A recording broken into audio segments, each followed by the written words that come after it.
up, Sauce Gang, and welcome back to the channel. Hot Sauce Beats here with a banger and an educational reaction video for you. That is right, In a Nutshell is back with a brand new video called This Is Not an Anti-Meat Video. I'm guessing it's gonna be, well, it's probably not gonna be an anti-meat video, but they're about to tell us some stuff that's in meat that's gonna make us not want to eat it, aka an anti-meat video.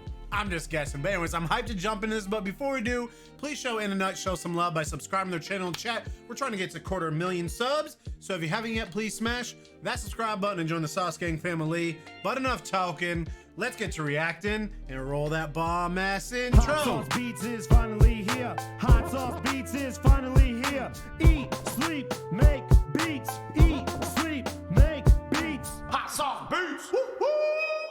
Oh, Sauce Gang, we back, baby. This is not an anti-meat video. We've all heard the arguments against meat, and yet in the EU and US, only between 1 and 6% of people don't eat it. Meat is just too tasty, convenient, and ingrained in our culture for most of us to consider giving it up. Also, food is personal, and nobody likes to be morally lectured. At the same time, we love animals. Most of us have pets and believe in animal rights. Few things make the internet as angry as animal cruelty. Both are true. We love meat and we love animals. Unfortunately, most animals we eat live in truly horrible conditions. Oh, dude, We I don't even want to know about for this. fun, but because it makes meat just a little bit more incredibly cheap. If we all paid just a tad more, we could avoid most animal suffering, often just for a few pennies per meal. Disclaimer, farming is complicated. Many farmers are genuinely trying to give their animals the best life possible, but they're trapped in a complex system with extreme market pressure to keep prices low. No two countries have the same standards, no two farms are equal, and solid data is often scarce. We've done our best to combine data from different regions and the prices you pay in the end. To keep things simple, we're going to classify farming practices into 3 broad groups: decent, prisons, and torture camps. This is a bit sketchy, and you've probably seen many more categories in the supermarket, like organic or grass-fed. We'll come to that later. I bet a lot of that's BS. So, fellow omnivores, what would it cost us to avoid animal torture and still have our fried chicken? Chickens. At any given time, there are about 26 billion chickens alive on Earth, as many as all other birds combined. Chickens seem dumb, but they're social, can communicate, solve problems, and feel empathy. And yet, we keep the vast majority in insane torture. Let's start with eggs. Worldwide, about 90% of laying hens live in torture camps, crammed in extremely tight cages where they can barely move. God, I don't even want to know this, unable to show any natural chicken behavior like nesting, roosting, foraging, or pecking at the ground, so they become extremely frustrated and end up hurting each other badly. To stop this, many farms clip their beaks. In the US and Europe, legal bans and consumer initiatives have improved the situation a lot in the last few years. But still, more than 50% of hens remain in cages. The insane thing is that this doesn't even save a lot of money. Let's say a dozen eggs costs you around €360 or dollars, 30 cents per egg. How That's not how much they cost right now. much does it cost to free the hens? The main alternative to cages are barn systems. Hens are still kept indoors, but have twice as much space and roam freely. Barns are prisons. Still not amazing, but so much better. In the EU, barns increase the consumer price by about 2 cents per egg. The somewhat decent alternative is free range, where hens are allowed outdoors, often with proper access to vegetation. In the EU, this increases the price by about 7 cents per egg. Housing aside, one of the cruelest practices is chick culling. Male chicks don't lay eggs, so they're killed right after birth, usually by gassing or grinding. This is a really widespread practice used for caged, barn, and even organic eggs.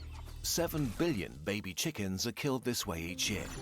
France and Germany have banned this, so many breeding eggs here are scanned early and only female birds hatch, which may have increased costs by only 2 to 5 cents per egg.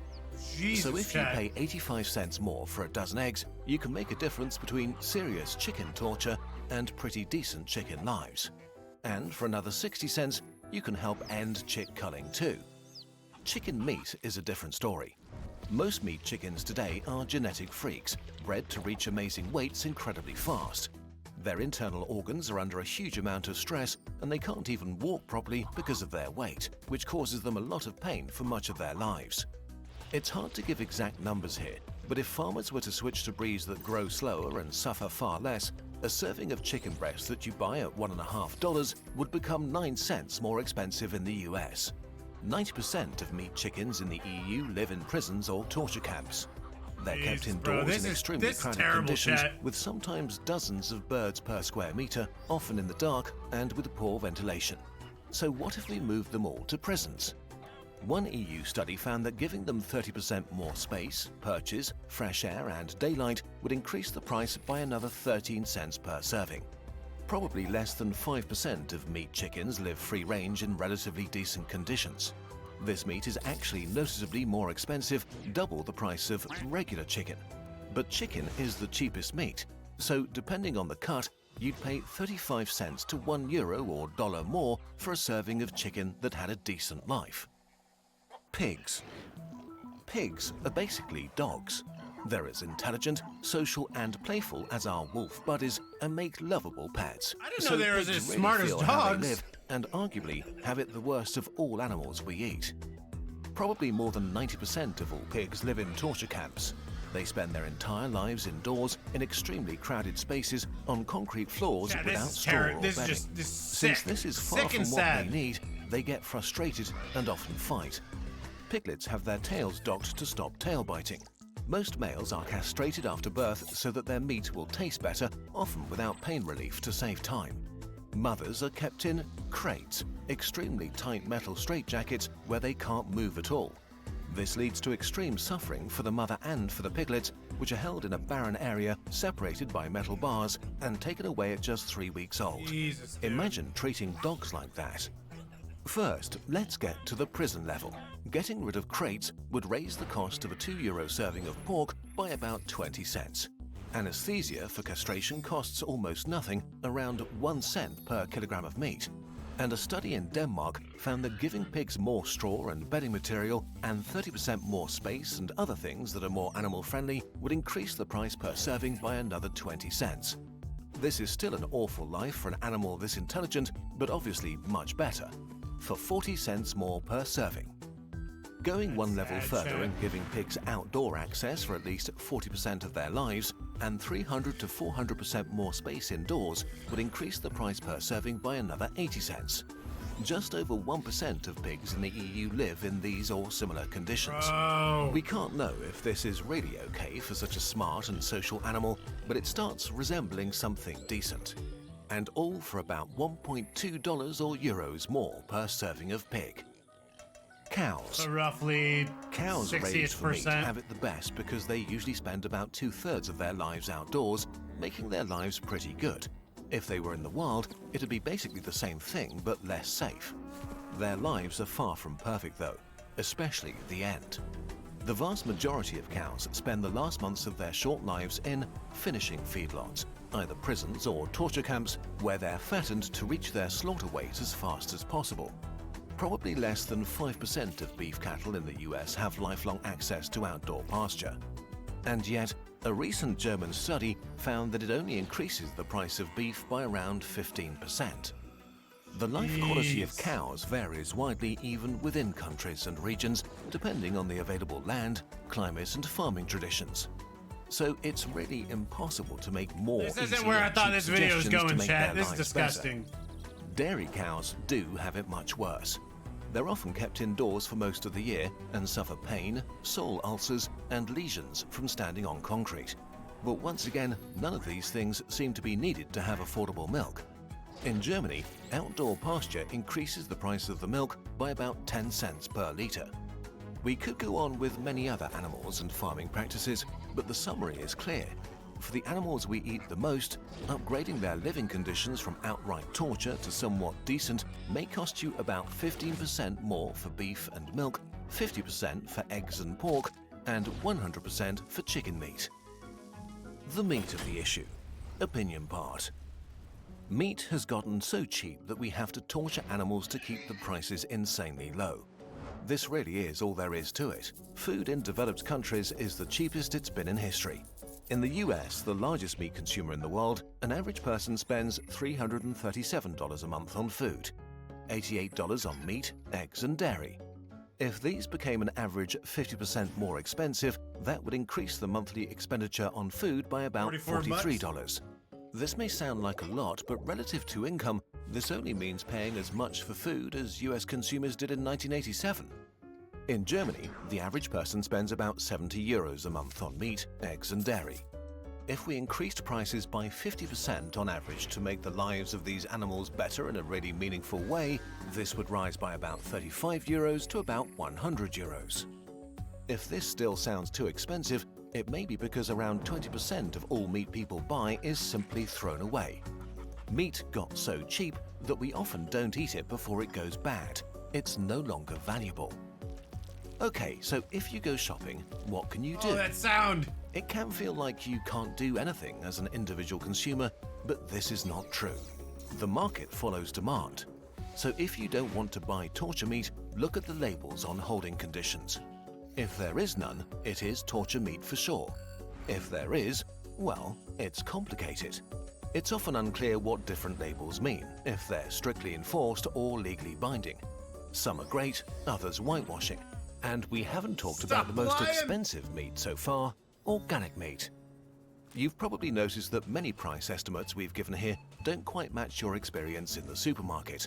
This is in part because some retailers consider ethical products luxury goods and charge an even higher price, and also because many labels like organic, natural, ecological, bio, or the worst of all, biodynamic, often contain a lot of extras or pseudoscience that have nothing to do with animal welfare. Many, but not all of these labels include some of the best practices mentioned before, but not necessarily all. Organic brands often include, for a lack of a better word, stupid measures, like forbidding GMO feed. As we covered in another video, banning GMOs doesn't do anything good for you or the animals. It just makes your food more expensive and seem more natural, while you are consuming unnatural animal breeds, living a deeply unnatural life. Unfortunately, the label situation in many countries is extremely confusing, often on purpose. All too often we don't know what we're really buying. So, grudgingly, if you can afford it and want at least a high chance of torture-free meat, go for the label. If you can afford it, buy organic. If you can afford it and have time, research local farms and get your meat from a place you've seen yourself. There's one exception, too good not to mention: mussels. They suck up carbon and filter water, making coastlines cleaner. Calling mussels dumb is giving them too much credit. With no central nervous system and probably no thoughts or pain, they're basically moss. Really, everyone should eat more mussels. Okay, let's wrap up. You don't need to be vegan to think the current situation is unacceptable. The conditions of most animals we eat are hard to stomach and could all be avoided if we paid as much for meat as our parents did. Things are slowly getting better, at least in the West. Consumers can push the industry in the right direction if we bite the bullet and pay more. If you can't afford this, maybe eat a bit less meat. Don't throw meat away. Maybe avoid the worst torture meat like pork, at least sometimes. And push for legislation that bans the most horrific practices. We can help make the lives of billions of animals dramatically better. It really is that simple.